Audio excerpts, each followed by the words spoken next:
filming done, as you can tell. I just want to double check if there's anyone here who does not want to be filmed. Please raise your hand. Thank you.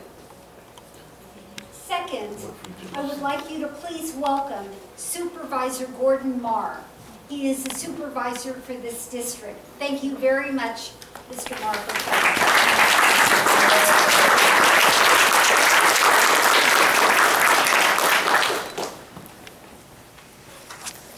We would like to welcome everyone here today, and we hope we have a very exciting program planned.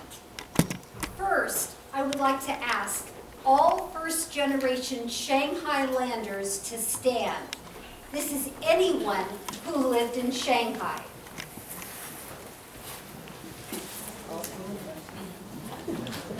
Let's do it.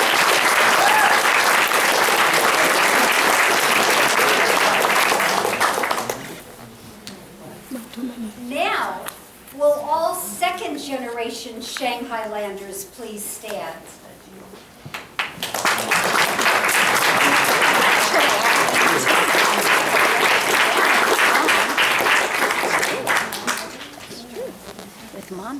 And now, will all third-generation Shanghailanders please stand?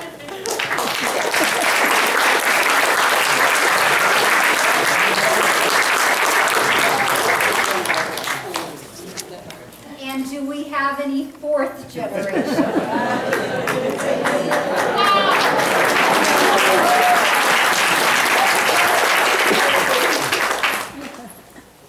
All of us here have a lot to be thankful for. Today you will be hearing from first-generation Shanghai survivors, second-generation survivors, as well as the daughter of Dr. Feng Shengho, the Chinese Consul General from 1938 to 1940. Sharon Levis and I, Susan Frankenstein Dean, would like to welcome you. Iris Sampson and Violet Feng are here representing TV station WQED in Pennsylvania. Carissa Yao is representing the Shanghai Jewish Refugees Museum. Heather Klein will be sharing music about the times during which her grandmother lived. Does your microphone work? Is it not loud enough? Good. Good. Shanghai opened in 1842 as a treaty port following the First Opium War. In 1845, Elias Sassoon, son of the trader David Sassoon of Bombay, opened a branch of the company and settled in Shanghai. His family and employees branched out and opened their own businesses, building an empire based on import and export in tea, silk, cotton, and opium. Elias and Ellie Kaduri started with the Sassoons and founded their own companies in banking, utilities, real estate, and hotels. Ashkenazi Jews had been migrating to Shanghai since the beginning of the 20th century, around 1904. But the influx reached substantial proportions only after the collapse of Tsarist Russia in 1918. After 1918, however, Russian Jews, who together with thousands of white Russians, feared the communists. They fled to Harbin, Manchuria, and then to Shanghai. They built up textile and retail businesses. From 1933 until 1941, the Jewish refugees fleeing the Nazis came to Shanghai. This brought the Jewish population to around 30,000.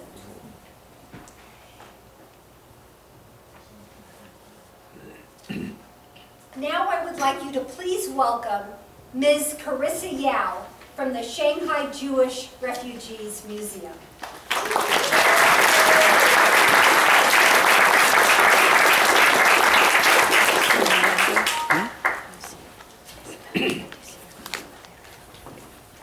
Hi everyone. Thank you, Susan. Hello. doing. Is this a little? Okay, I'll try. So it's a really great honor to be here. So as Susan introduced, my name is Carissa. I was born and raised in Shanghai. I'm not Jewish, but in my sophomore year out of college, I had an opportunity to sort of do volunteer. I was a volunteer docent at the Shanghai Jewish Refugees Museum, and that's kind of how my journey with this part of history started. So I never expected myself to be here today, and I'm really excited to tell the stories to people who have experienced it in person, who never heard of it, or have heard it a little bit and interested in knowing more, and also just bridging the two cities together, who are literally across the Pacific Ocean from each other. So let's get started.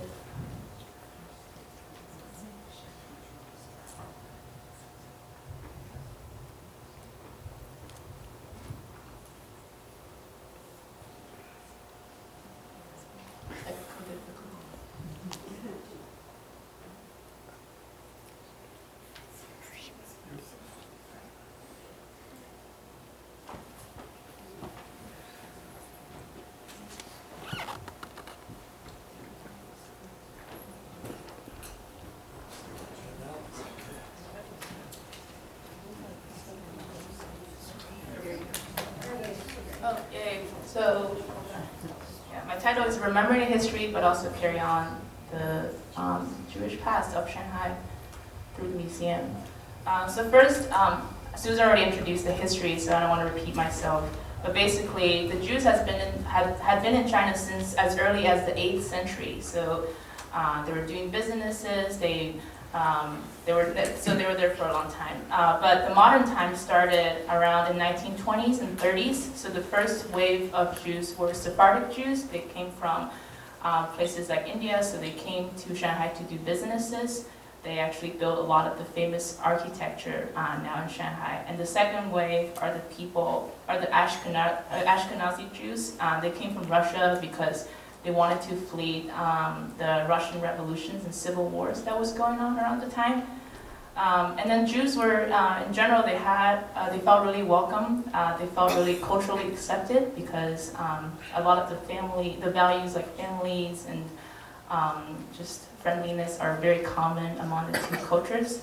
And that kind of set a tone for how the third waves of Jews eventually chose Shanghai as like a place to start their new life. It's really hard to see. So you can just display the pictures. So on the evening of November 9, 1938, the Nazis smashed a large number of homes and stores belonging to Jews, as well as Jewish synagogues in Germany. It was called the Crystal Night, which marked the beginning of a larger and crueler wave of anti-Semitism. While refugees struggled to find a second home for survival, all the doors appeared to be closed to the Jewish migration. Shanghai was an exception. It was the only place on the globe where there were no restrictions on immigration, no visas, or other guarantees were required. So statistically, about 20,000 refugees from Europe survived the final solution by Hitler in Shanghai. So on the left, it was like the Crystal Night, and the right is like one of the passports to Shanghai. So as you can see, a lot of the preconditions made Shanghai sort of a haven for the Jews during the World War II. Next slide. So there are the two people who contributed significantly to moving the Jews to Shanghai. And then on the left is Dr. Fenshai Ho. His daughter is here today. He was the consul general of the nationalist Chinese government consulate in Vienna. He issued thousands of visas to Austrian refugees in defiance of his superior's order. So he was referred as the Chinese Schindler. On the right. On the right is, his name is Tifu Wen. He was a Chinese diplomat for Manchukuo. he issued roughly 12,000 Manchukuo visas to Jewish applicants between the spring of 1939 and May 1940.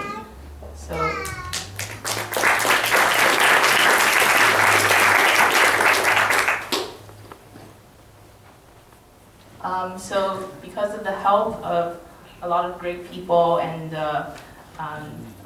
visas were issued, passports were stamped, the journey began for a lot of the Jews. So on the left is the pictures of the family on their way to Shanghai. They look pretty excited. On the right is a boat ticket from Berlin to Shanghai for one of the Cohn's family.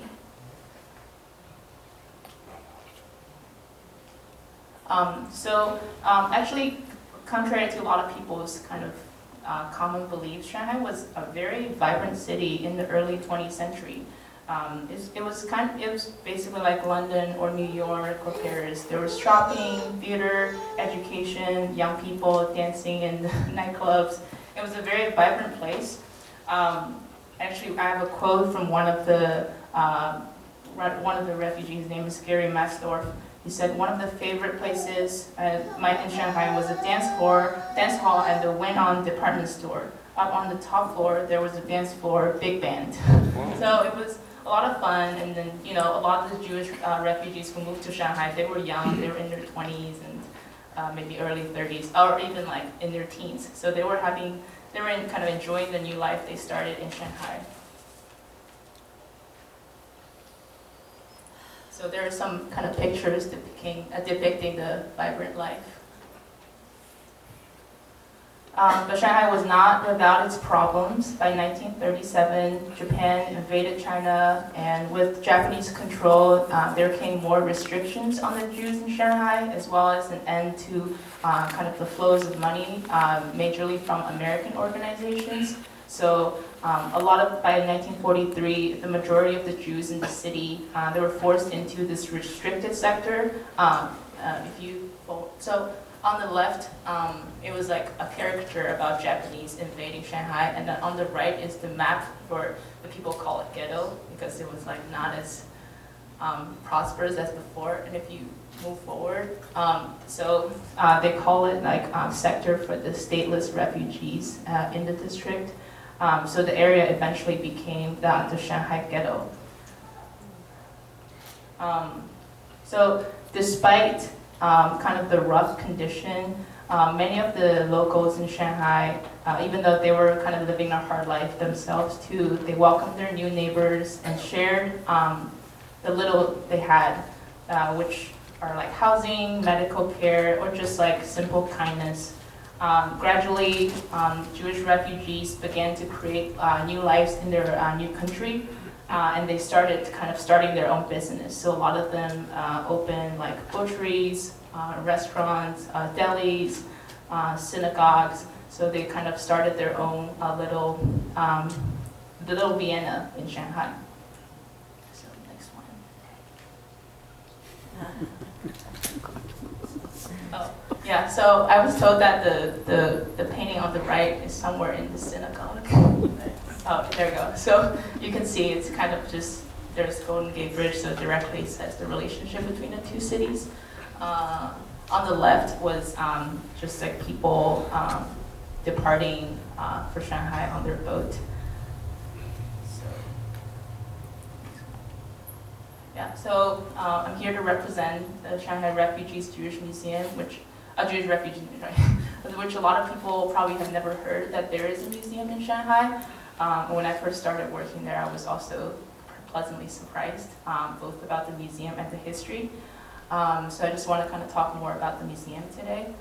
So the museum is located in the former Ohel Rochelle Synagogue in the Tilanqiao historical area. The museum was established at the end of 2007, so still pretty young. It has taken a significant role in both preserving the history as well as educating local and international visitors about the unique story of Jewish refugees in Shanghai. The museum preserved and restored old apartment buildings from the city's construction boom including the old synagogues that was built in 1928, the White Horse Inn, a cafe opened by the Viennese refugees in 1939 that became not just a meeting place, but also something of a symbol for a symbol of normalcy for the displaced Europeans. Oh, so the picture that was shown is kind of the museum doing the restoration project. Next one. So that's the front of the synagogue in the museum. That's inside the synagogue. So so I think the synagogue is not kind of being in active use now, meaning you can't just go there on Sundays to do, or there was no like Shabbat dinner. But I know that for like special requests, you can still have your weddings or bar mitzvah done there. But mostly it's kind of like for a visiting purpose. For anyone, does anyone recognize what this place is? So it was the White Horse Cafe. Yeah, so the White Horse Cafe. There you go. And then yeah. So and then on the right is the kind of the restored White Horse Cafe. So they kind of just built one at the same location next to the museum.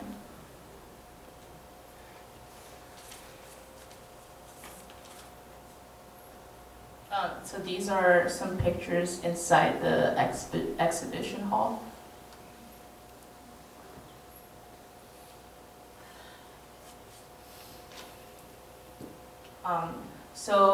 Recently, I think like 2-3 years ago, the museum started a project called Wall of Names of Jewish Refugees in Shanghai during the 1930s and 1940s. So it is a 34-meter bronze wall with 13,732 names. So it was a long wall outside the museum. So it's meant to build to represent an estimated 6 million Jews killed in the Nazi Holocaust. So Susan asked me to maybe ask for a video about this wall, but the people at the museum told me it's so long, it would just take a long time to film. But I do have the PDF file. But a lot of people who came to visit found this really meaningful. Like sometimes they can find names of their relatives, their families, and it's nice to be commemorated in that way.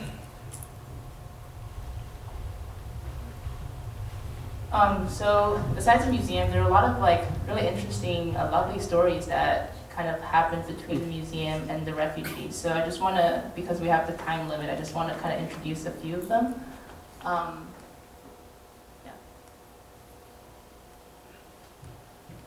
So the first one on the left, he was a principal, Lin. He was a principal of the church school in a restricted sector for stateless refugees. Mr. Lin was a very kind and generous man. During the period, he received a number of kids from poor families, including Jewish kids, into his school. So around 1943, another Jewish school principal called Karl, he was a refugee, and he gave Mr. Lin about 1,000 books in English, and German and Hebrew. He believed that Mr. Lin would be a good person, reliable person to keep all those books. So he told him that he just, gonna go to Germany for a little bit and he'll come back and get those books back. But he never came back, and Mr. Lin just kept the promise, preserved those books for him until he passed away. He passed away in 1981, and then his family carried on to preserve those books for him. They pretty much kept the promise for nearly 70 years.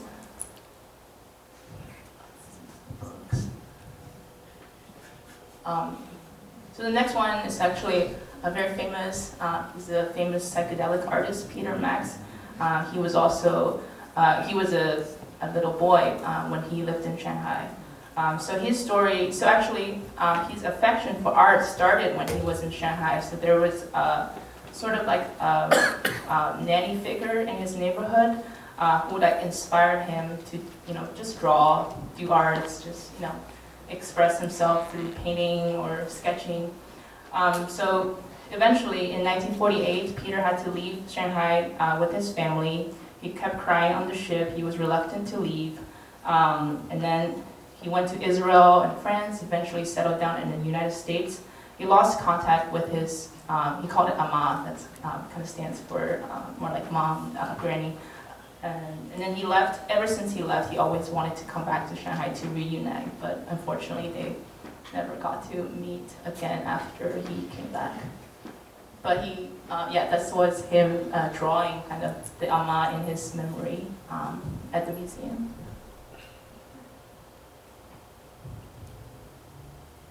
So the other story is sort of similar. Her name is Vera Sassoon. She also had memory of his uncle, Mr. Zhou. In 2011, 62 years after she left China, when she was 10, she was actually able to reunite with the family, but not with Uncle Zhou because he already passed away. But then she was able to meet his daughter. Then there was a documentary kind of and captured this moment too. They were crying because they used to be playmates when they were little. I guess the story, I'm telling those stories because I think that a lot of the memories and then the stories, they really carry on. People, they remember really the time they stayed in Shanghai, the people, the kindness, and even though they later became famous or like artists, they always wanted to give back. So because of time limit, I can't kind of get into details with a lot of those stories, but they're all really interesting.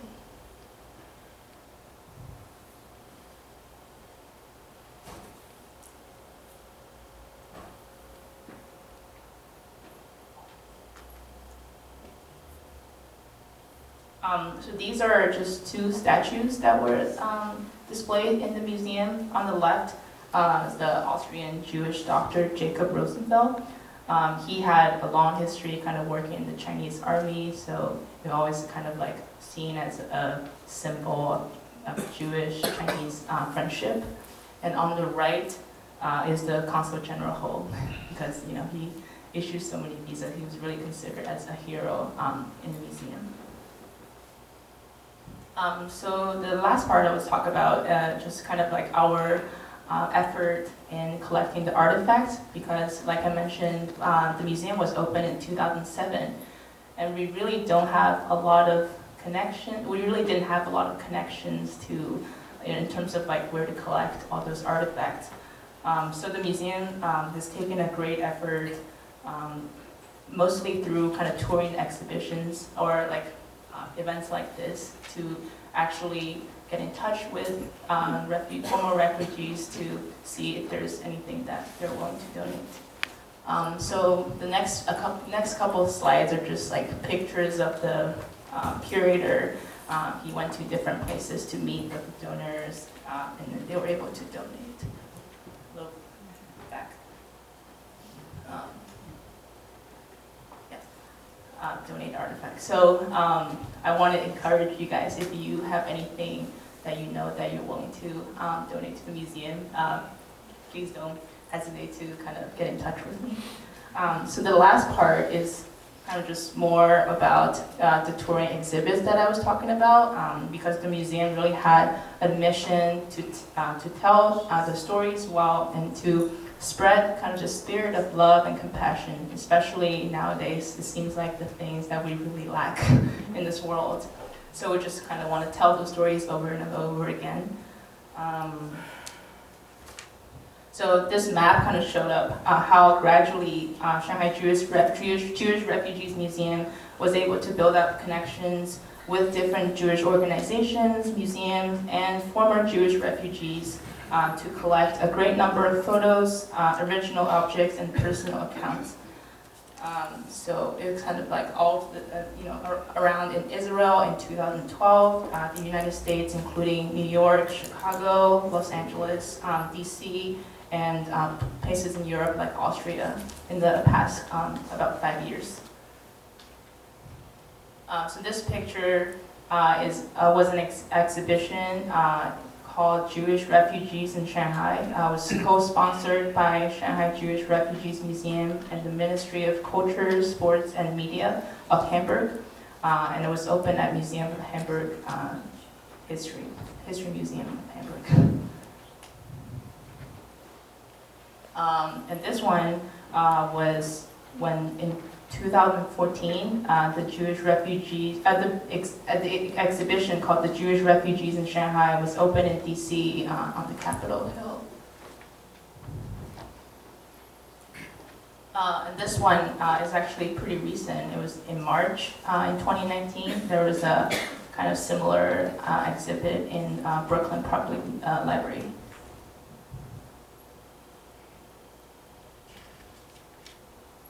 So that was the mission in Chinese, just tell better Chinese stories and spread the love and compassion.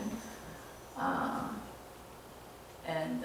it was a really great quote, kind of summarized what I was trying to say. Yeah, so the museum, even though it's only established for a little over 10 years, it's already, regarded as like the top 10 museums in China to visit, and then it's on TripAdvisor, it was like the top 5 kind of destinations to visit. I think a lot of people actually found out about the museum through like TripAdvisor, and they're like, oh, that's kind of interesting.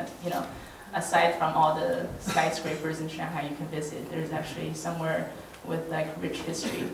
And then the second point is kind of reiterate what I just talked about. If you're interested in getting in touch with the museum, learn more about the museum, learn more about the history, feel free to get in touch or donate. Feel free to get in touch with the museum.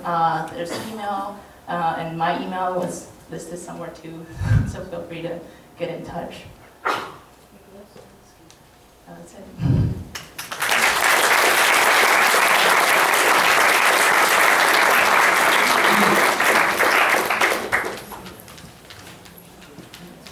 Thank you so much, Carissa. Our program today seems very timely. Immigration seems to be a daily topic in the newspaper. And here we are, immigrants, children of immigrants, and the descendants of immigrants. I would like you now to meet Manly Ho. Manly Ho is a Smith College graduate. She was a reporter for the Boston Globe and was part of the team that earned the paper a Pulitzer Prize in 1975 for coverage of the Boston school desegregation crisis. In 1981, she helped found China Daily, China's national English language newspaper in Beijing, and has continued to serve as a consultant for the paper. In recent years, she has been painstakingly uncovering and documenting the humanitarian work of her late father. Unfortunately, Manly Ho could not be here today, but what Manly wanted to share were these words with you before you see her recorded interview. She wrote specifically for today, "Greetings. I am so happy to have been invited to join you Shanghailanders and families for this special occasion tonight. I'm sorry that I could not be with you in person, but you'll get to see me virtually talk about my late father, Dr. Feng Sheng Ho. My father was one of the first foreign diplomats to help Jews escape the Holocaust, and in doing so, became the architect of a refuge of last resort on the other side of the world, in Shanghai. I'm speaking to you now courtesy of my good friend Susan Dean, whose wonderful father, Heinz Frankenstein, I had the honor of knowing. The Frankensteins lived on Marble Court for many years, half a block from my father's retirement home on 31st Avenue. Another connection I had was with Susan's sister Ruth, who was in my 10th grade homeroom class at George Washington High School in 1965. I think it's Besheret, although at the time none of us was aware of the Shanghai connection between our families. Thank you and enjoy the video.